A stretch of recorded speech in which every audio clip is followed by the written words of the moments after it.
Jovem Pan News. Jovem Pan News.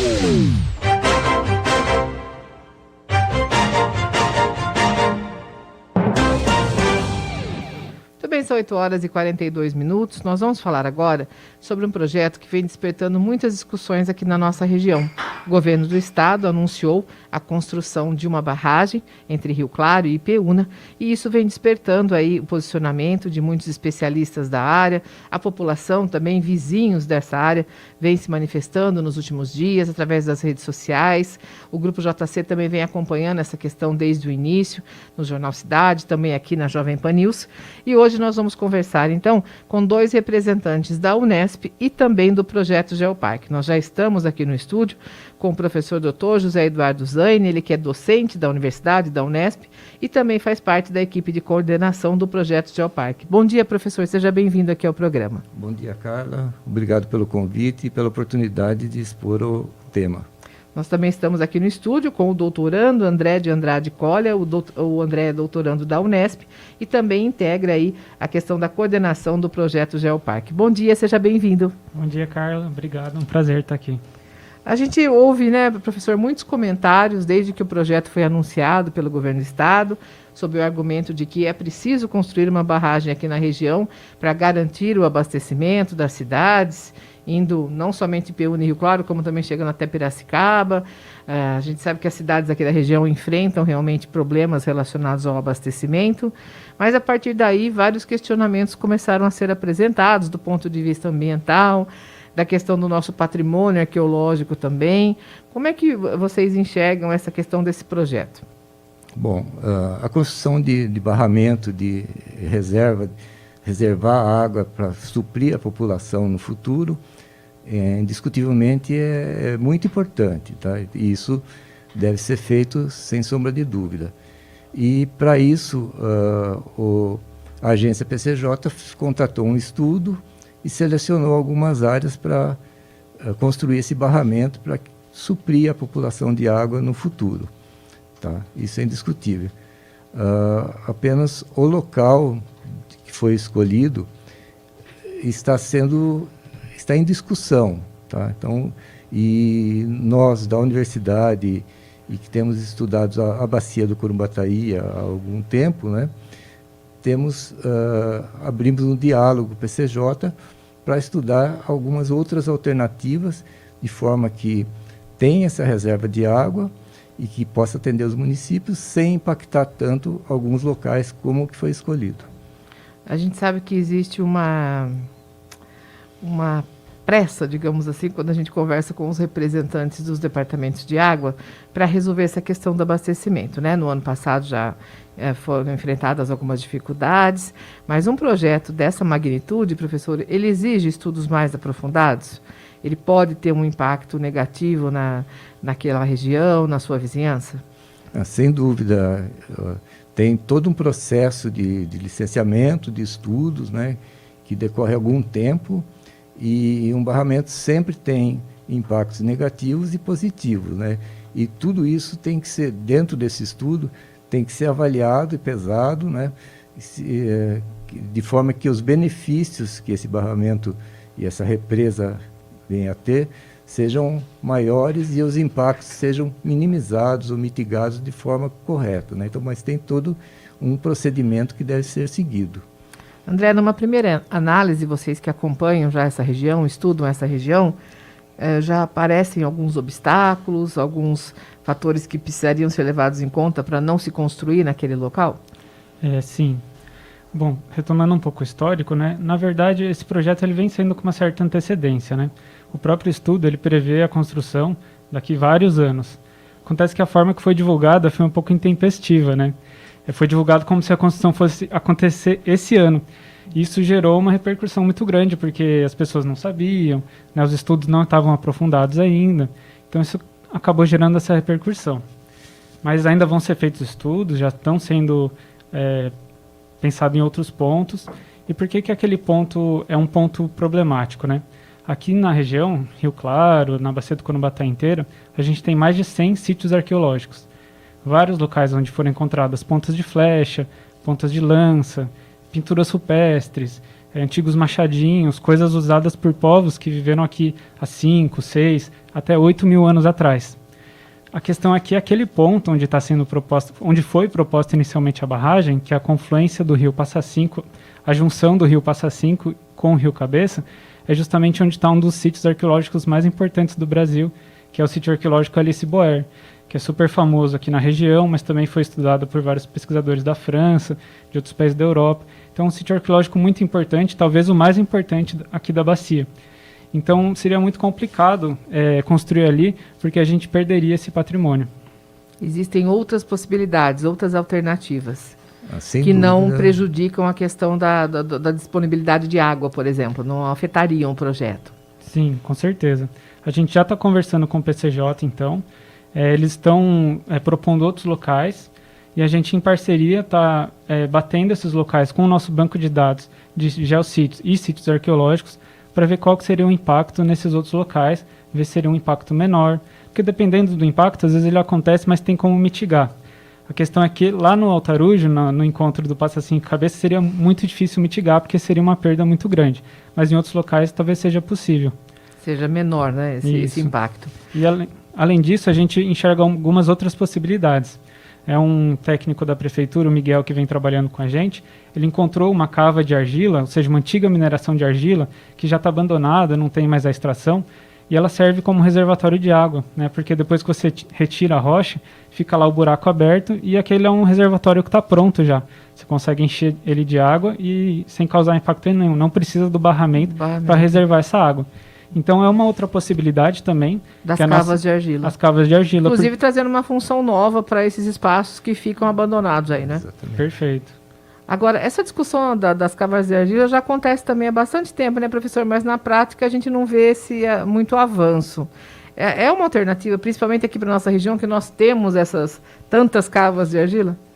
Sem dúvida. Isso foi uma alternativa na estiagem que teve em 2014 para os municípios de Cordeirópolis e Santa Gertrudes, e é um foco que deve ser retomado, porque é uma alternativa nova, diferente, que vai levar destaque para a nossa região, né? Então, o aproveitamento, um tipo de recuperação das cavas de argila com aproveitamento para reserva de água, né? E utilização dessa água para abastecimento público. É uma alternativa bem interessante e esse estudo deve ser avançado. Precisa também evoluir. Sim. Quando a gente fala em barragem, barramento, né, professor, também existe uma preocupação com a segurança dessas estruturas, né? Isso vem sendo bastante discutido, acho que agora no Brasil, diante dos acidentes que já aconteceram, infelizmente, e tudo isso precisa ser pensado também num projeto como esse. Sem dúvida. Acreditamos que nesse orçamento, nesse projeto que tem da barragem, seja contemplado esse tipo de preocupação com a segurança da barragem, controle de fluxo, porque é um problema que vem à tona e deve ser encarado de frente e com manutenção e com acompanhamento frequente. Na cava, esse risco daí diminui, professor? Sem dúvida, a cava... Esse risco de transbordamento, seriam reservatórios menores em relação ao barramento de um rio, né? E esse estudo não devesse acontecer, deve acontecer também para a segurança desse corpo hídrico que vai estar nessa cava, ser contido aí, não extravasar num período de cheia. As cavas de argila têm uma segurança maior, por exemplo, que cavas de areia, que é uma situação bem mais problemática e aí não é recomendado, não. Certo. A gente também, quando a gente fala nessa questão de uma represa, de uma barragem para atender a toda a região, começou também uma discussão, Rio Claro e Ipeúna vão sentir o impacto e todos vão ser beneficiados. Em algum lugar vai precisar ser construído, né, professor? A gente sabe que existem algumas estruturas que ninguém quer por perto, mas que elas são necessárias, né? É preciso realmente pensar de uma forma regional essa questão do abastecimento de água?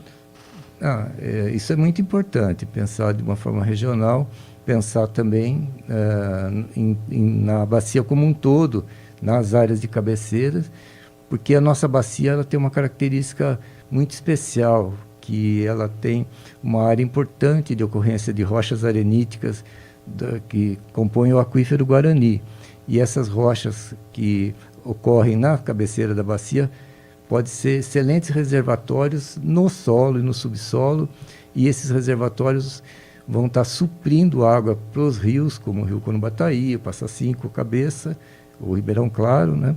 E mantendo o fluxo d'água, diminuindo a variação de vazão das épocas das chuvas nas épocas de estiagem. É interessante, né, André, porque a gente percebe que um lado bom do projeto, da apresentação do projeto, é que despertou a discussão na comunidade, né, sobre essa questão do abastecimento de água, de que forma isso vai ser providenciado. As pessoas, de repente, acabaram se envolvendo num debate que normalmente elas não acompanham no seu dia a dia. Sim, com certeza. O nosso papel até é ético como geólogos, mais do que opinar se a barragem deve existir ou não deve existir, ou onde que ela deve ser construída, é fornecer informação, comunicar de uma forma que todo mundo entenda, para justamente criar um ambiente para que essa discussão ocorra, né? Isso aconteceu de forma muito bacana nesse caso, né? A gente teve um engajamento da comunidade muito grande em receber informações, em pesquisar, em discutir.